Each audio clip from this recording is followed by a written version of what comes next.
घर बैठे मैं आपको ताजमहल की सैर कराऊंगा। आगरा जाने की प्लानिंग करने में यह वीडियो बहुत ही सहायक होगा। आगरा जाने के लिए सभी प्रमुख शहरों से ट्रेनें चलती है। अगर आपके शहर से डायरेक्ट ट्रेन नहीं है तो आप दिल्ली पहुंच जाइए। दिल्ली से आगरा के लिए नियमित अंतराल पर ट्रेनें चलती रहती है।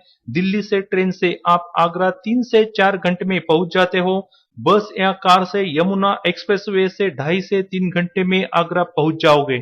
आगरा में वैसे तो रात रुकने की आवश्यकता नहीं होती। सुबह आगरा जल्दी पहुंच गए और ताजमहल को भेंट देकर दिन भर आगरा घूमकर शाम की ट्रेन से अपने शहर लौट सकते हैं। अगर आपके पास समय है तो आप एक रात आगरा में रुककर ऐतिहासिक जगह का भरपूर आनंद उठा सकते हो। शुक्रवार के दिन ताजमहल पर्यटकों के लिए बंद रहता है। इस वीडियो में एक दिन में आगरा ताजमहल की सैर कैसे करें बताने वाला हूँ, इसलिए आपको यह वीडियो अंत तक देखना जरूरी है। वीडियो अच्छा लगे तो लाइक अवश्य करें। आगरा यात्रा प्लानिंग की जानकारी और ताजमहल के बारे में ज्यादा जानकारी के लिए मेरी वेबसाइट www.jeevanjallosh.com पर जाकर अवश्य देखें। तो चले दोस्तों, आप तैयार हैं आगरा जाने के लिए?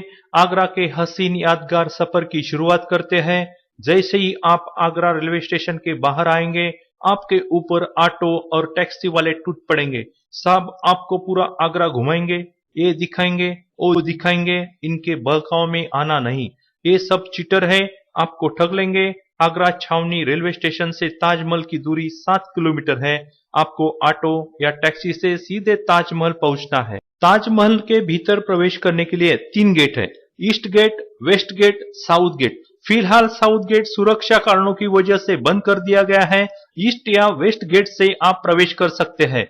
हम ईस्ट गेट से प्रवेश करेंगे। ऑटो वाला हमें इस कार पार्किंग तक छोड़ेगा। कार पार्किंग के नजदीक ही टिकट ऑफिस है। सामने ही टिकट ऑफिस दिख रहा है। ताजमहल के भीतर प्रवेश करने के लिए इस टिकट ऑफिस से हमें टिकट खरीदना होगा। चले टिकट खरीद कर लाते हैं। सामने टिकट काउंटर दिख रहा है।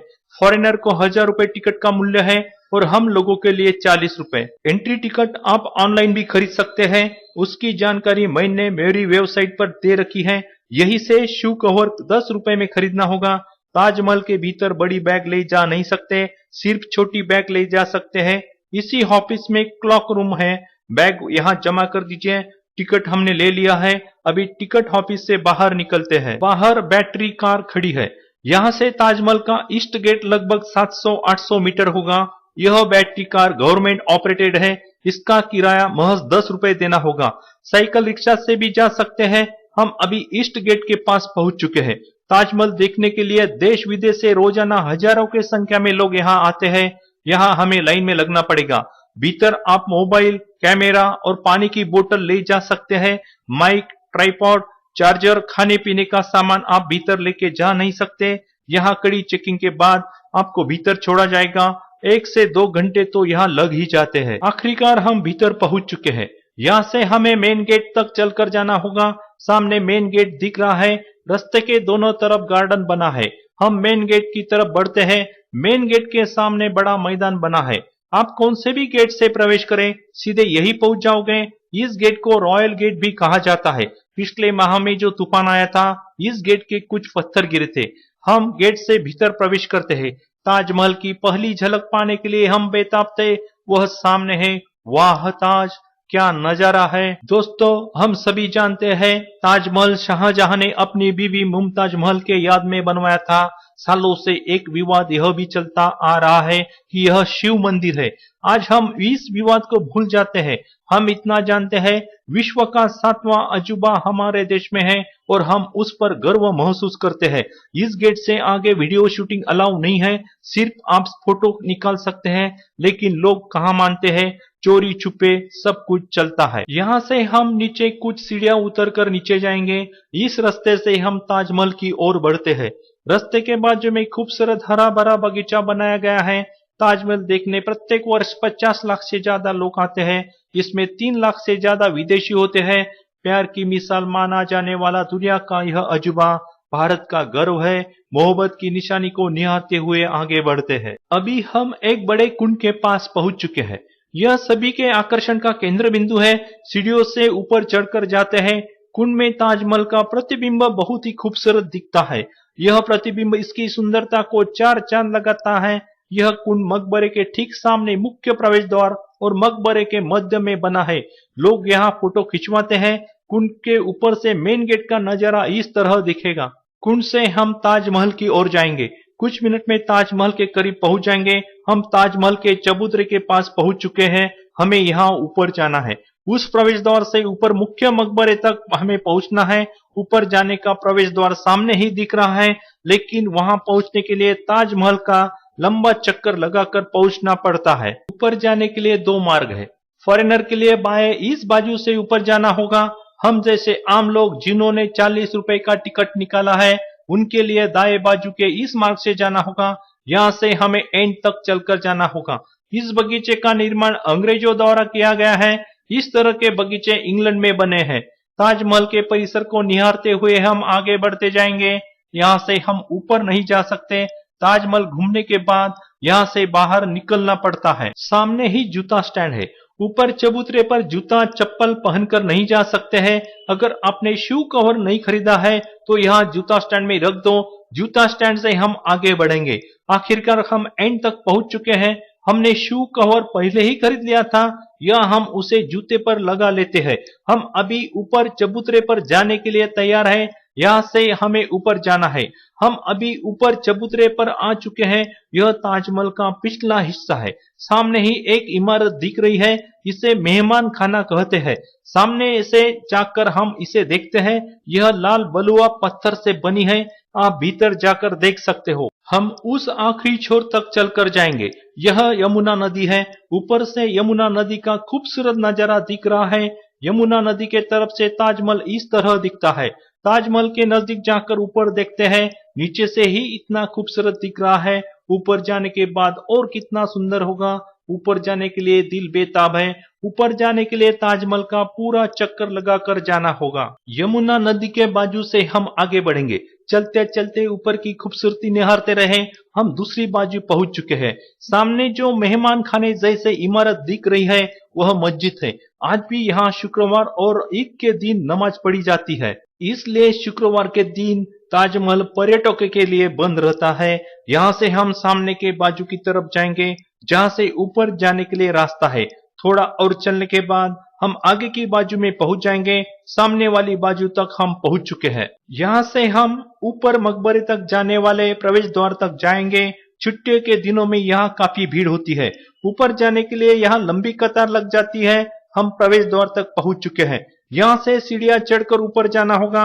हम अभी ऊपर पहुंच चुके हैं।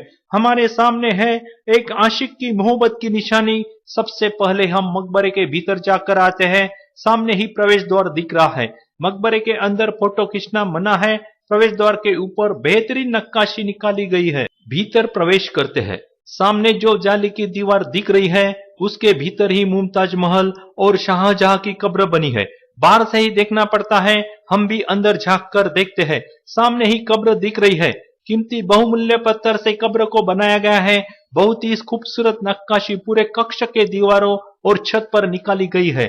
यह असली कब्र नहीं है। असली कब्र इस कक्ष के ठीक नीचे तहखाने में बनाई गई है। मुस्लिम परंपरा के अनुसार कब्र की विस्तृत सज्जा मना है। इसलिए शाहजहां यह मुमताज महल की कब्र नीचे तहखाने में बनाई गई है, जिसे आम आदमी के लिए बंद कर दिया गया है।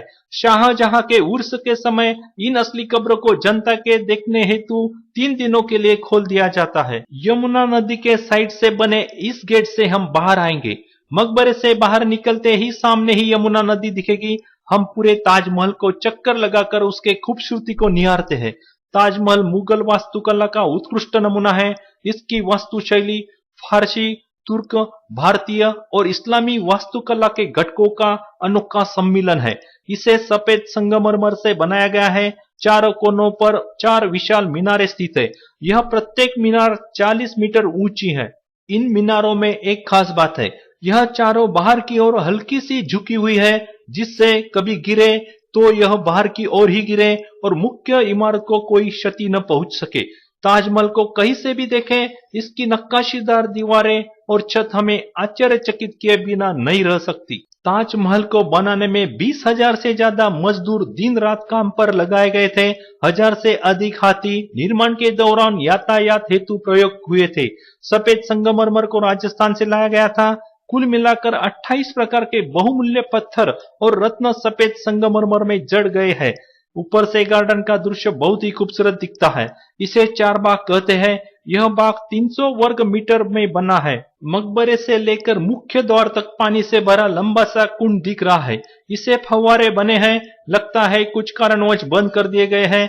हमने खूबसूरत मोहब्बत की निशानी को जी भर के देख लिया है। यहाँ से हम नीचे जाएंगे।